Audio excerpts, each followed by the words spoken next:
WestfordCAT News presents the 2018 Year in Review. January. WBZ-TV meteorologist and lifelong Westford resident Terry Eliason spoke with Joyce Polino Crane on January 9th about the Arctic chill in the Northeast from Christmas Day to early January. With the Patriots' big win at the AFC Championship on January 21st, Olympia Sports in Westford was stocked up with merchandise for fans wanting to celebrate the victory. Resident Zach Cataldo is among the first in New England to drive a Tesla Model 3, the latest battery-operated vehicle produced by inventor and business mogul Elon Musk. Here's Cataldo demonstrating his car to Joyce Polino Crane. February. The Middlesex Central Model Railroad Club has been operating in Westford since 1973, but few people know that the club members have been meeting in the basement of the Cameron Senior Center since 1994. This week, Planning Board members continued a public hearing to March 5th on a change of use request by developer Christopher Ewell and his attorney, Paul Alphin, for 22 Town Farm Road.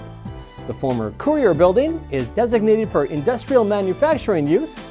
Ewell wants to change it to educational, recreational, and several other uses that are more in line with the activities taking place there. Resident Joanna Donaher made a guest appearance at the Agricultural Commission meeting on February 5th to inquire about installing an apiary at the community gardens at the intersection of Blanchard Lane and Graniteville Road.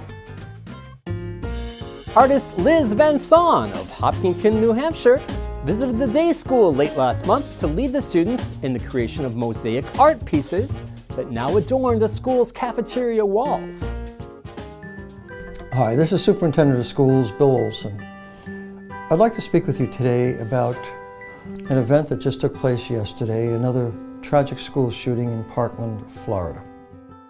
Westford Academy Traffic Safety Officer Sheila Curley, recognizable to just about every high school student in town, was named the AAA Northeast Traffic Safety Officer of the Year for her decade of work directing traffic outside the high school, regardless of weather. March. The school committee unanimously voted to approve the ratified 3-year teachers contract on February 26th. With an agreement reached, the teachers will now receive raises retroactive to the beginning of the school year. A 21-year-old custodian who worked at the Chrysophilia School was arrested on March 6 for the illegal possession of a 9mm Ruger handgun on school property. A statement by the Westford Police Department said a social media posting led to a tip that James Healy was in possession of a firearm.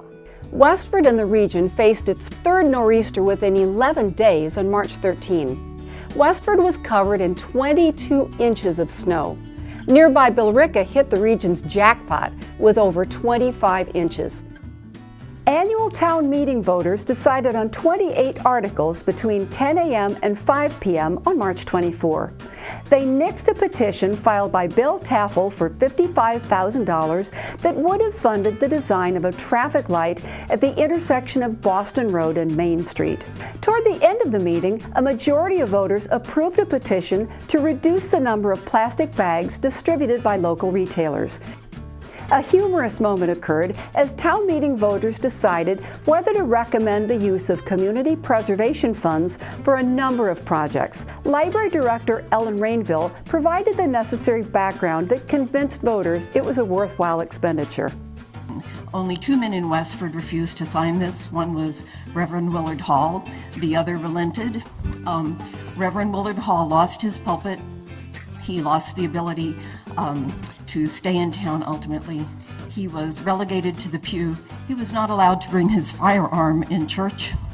And he was the sole male, who remained a loyalist in Westford his entire life and ultimately moved to Littleton. Now, I just want you to know, this is gripping reading. 50 Shades of Grey has nothing on the original. It's true. Fornication list in Westford, in Willard Hall's journal. April.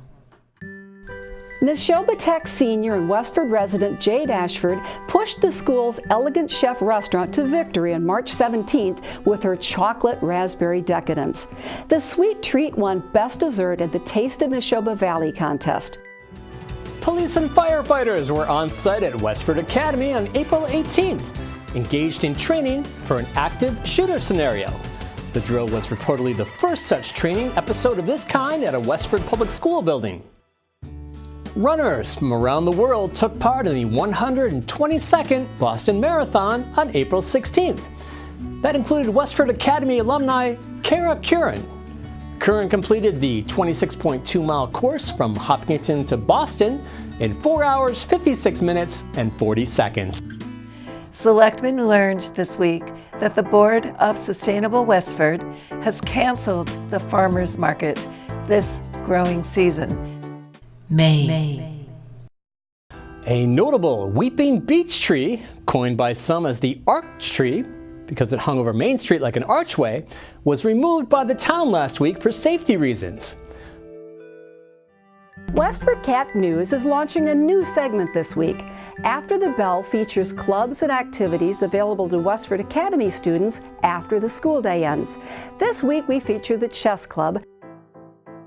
Emily Doolin was named this year's Apple Blossom Queen at the annual Kiwanis Festival on May 12th. The coveted Rhodey Bowl was awarded to the staff members of the J.V. Fletcher Library, and Gloria Tu Gilbert was named Person of the Year. June. 388 members of Westford Academy's class of 2018 graduated outdoors on June 1st. A rain shower gave way to sun as hundreds arrived for the 2-hour ceremony presided over by Principal James Antonelli.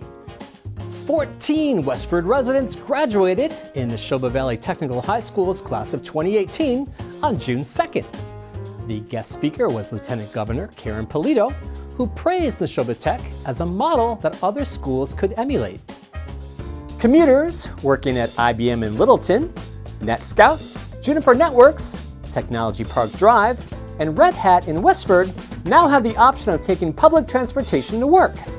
On June 4th, the Montechusett Regional Transit Authority in Pittsburgh launched a shuttle service to and from the Littleton train station for commuters coming from Boston or Fitchburg. Recognitions, accolades, and a fond farewell went to WestfordCAT's board president Ira Keltz after his 10 years of service. Ira, on behalf of the board, we would like to present you with a token. Should I be speaking? Present you with a token of our huge thanks for 10 years of service. There you go.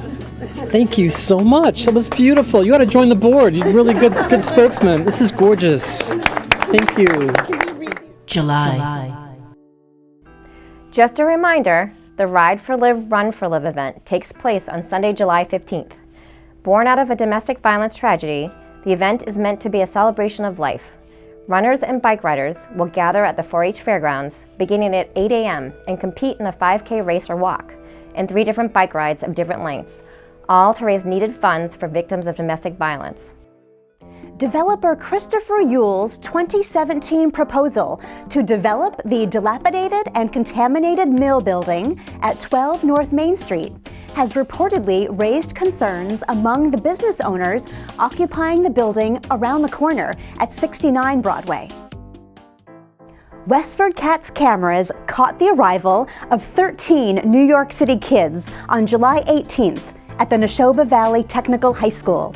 The Fresh Air Kids will spend 10 days visiting with host families from Westford to Petersham. The historic Luther Wilkins home at 24 Boston Road is under construction with a target completion date of spring 2019. Developer Bob Waskovich is converting the building into 4 condominiums with 2 and 3 bedrooms each. A new playground is in store for Forge Village thanks to a $100,000 state appropriation that has been approved by legislators. August.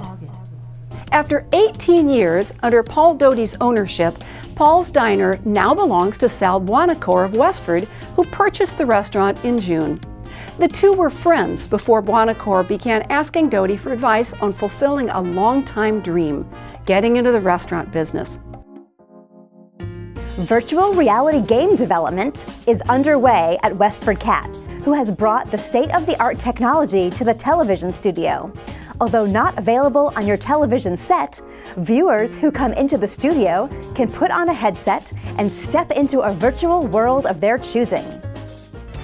WestfordCAT recorded a forum for the 5 Democratic candidates running for the 1st Middlesex District State Senate race.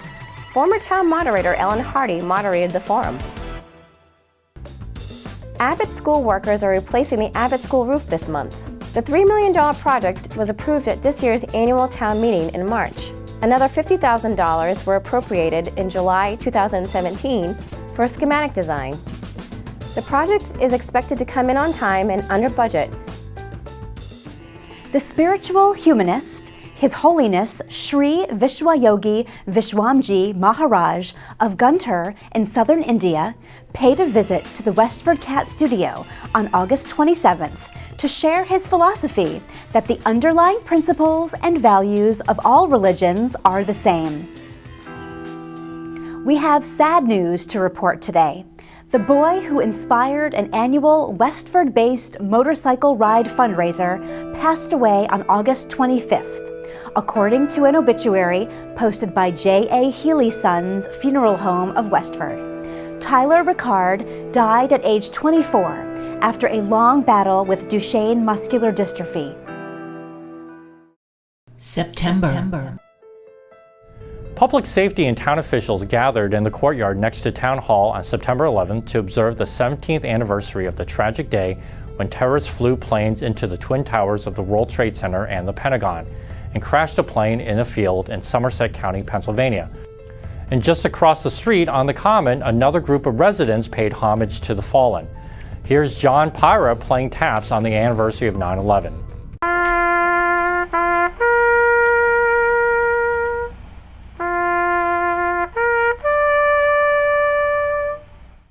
Selectmen voted 4-0 to reopen the special town meeting warrant on September 25th.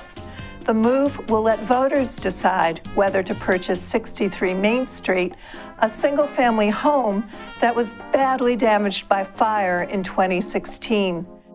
As of Monday, September 10th, Secretary of State William F. Galvin ordered a district-wide hand recount of the 88,000 votes cast for the 3rd Congressional District state primary race. Lori Trahan of Westford is the apparent winner with 122 votes more than Dan Coe of Andover.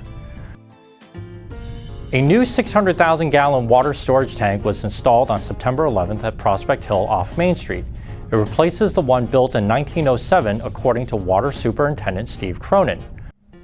So in your memorandum tonight that I share with you, it was a 5-0 vote, Bill, to unanimously support the Stony Brook School to be renamed the Everett B. Olson Middle School.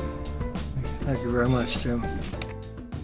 Although the Lowell Humane Society found homes for all the pets looking to be adopted last month during their Clear the Shelter event, they are now at almost full capacity, with almost 50 new cats, dogs, birds, ferrets, and furries in need of loving homes. One of the more unique animals available for adoption is this super friendly, incredibly intelligent, and playful 42-year-old, yes, 42-year-old cockatoo. October. According to the Middlesex District Attorney, Ulhas Kudva was struck and killed by a Toyota Highlander while running in the vicinity of Technology Park Drive at around 9 p.m. Voters at special town meeting approved all 12 warrant articles on October 15th. The meeting started at 7:05 with a quorum of 208 and ended just before 10 p.m. So we had town meeting this week, and one of the articles that town meeting approved was the purchase of 63 Main Street. And here I am today at 63 Main Street. This house was built in 1893. It does have a rich history. Some of that is available on our website. And the town is not sure what they're going to do with this property yet. The stretch of road connecting Westford to Littleton and Chelmsford is the economic artery of the town. WestfordCAT News Online just published an in-depth story telling you why 12% of 3 million total square feet of commercial space is vacant. A beloved figure in town celebrated her 90th birthday with friends and family on October 21st.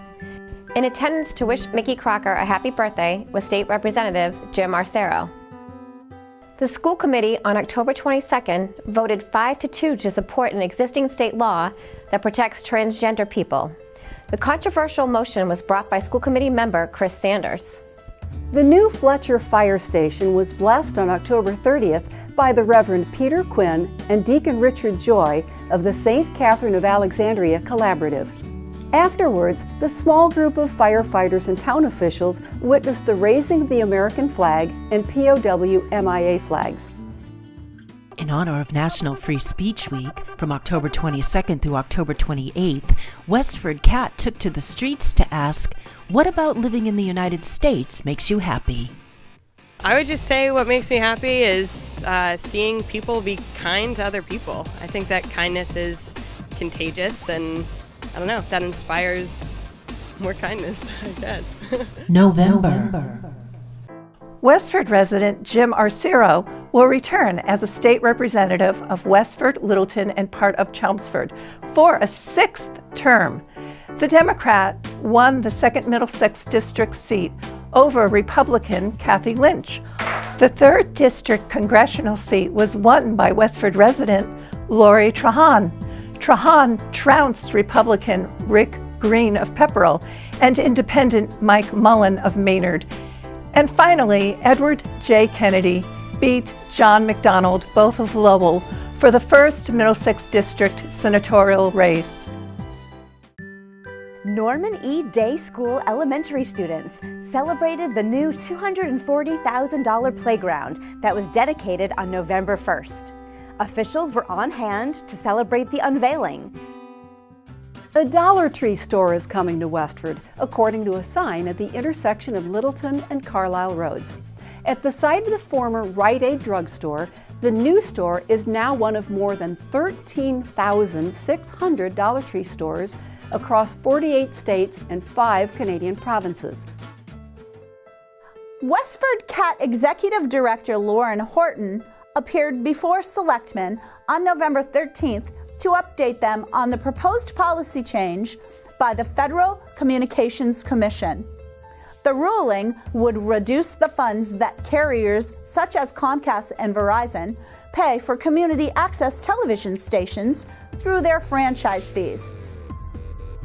Residents gathered on the town common on November 24th for the annual tree lighting ceremony sponsored by the local Girl Scouts.